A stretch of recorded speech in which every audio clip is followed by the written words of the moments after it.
Per accedir a l'aplicació pots identificar-te amb l'IDCAT mòbil, el certificat digital o el codi GICAR. Aquest és el teu espai personal durant tot el procés. Abans de fer la tramitació definitiva dins del termini de presentació de sol·licituds, hi pots introduir o modificar les dades i adjuntar-hi documentació quan sigui necessari. La sol·licitud romandrà en estat provisional fins que no es tramiti de forma definitiva.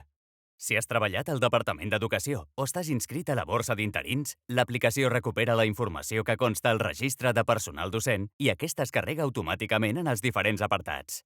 En cas que al·leguis títols o mèrits que no hi constin, cal adjuntar la nova documentació en format PDF clicant damunt el símbol «Més» en l'apartat corresponent. L'aplicació està dividida en 7 passos. A mesura que vagis avançant, aquests queden marcats de color verd. Pas 1. Consentiment. Aquí autoritzes el Departament d'Educació perquè pugui consultar les teves dades d'identitat i les teves titulacions oficials. També hi pots donar el consentiment perquè es consultin les teves dades al Registre Central de Delinqüents Sexuals. Si t'hi oposes, hauràs d'adjuntar la documentació addicional cada cop que et sigui requerida. Pas 2. Dades personals i de contacte. Aquí has de revisar que les dades siguin correctes. Si no hi consten, les hi hauràs d'introduir. Pas 3. Formació acadèmica. Si hi consten dades de titulacions, aquestes es carreguen automàticament. Si no, les hauràs d'al·legar i adjuntar-les a la sol·licitud. Pas 4. Especialitats demanades. Aquí pots inscriure't a l'especialitat o especialitats que vulguis per ordre de prioritat.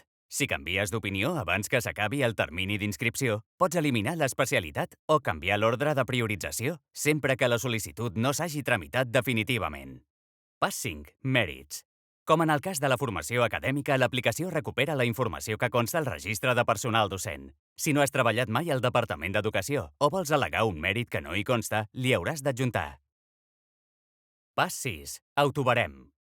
Aquí es mostren les puntuacions provisionals atorgades de forma automàtica segons el que ja consta i o les al·legacions que hagis fet per especialitat o especialitats demanades. Pas 7. Tramitació. Si tens alguna bonificació o exempció en el pagament de les taxes, la pots marcar en aquest apartat. Si t'inscrius des de fora de Catalunya, no es poden recuperar les dades de família nombrosa o monoparental o de grau de discapacitat. En aquest cas, doncs, hauràs d'adjuntar la documentació quan marquis aquesta opció.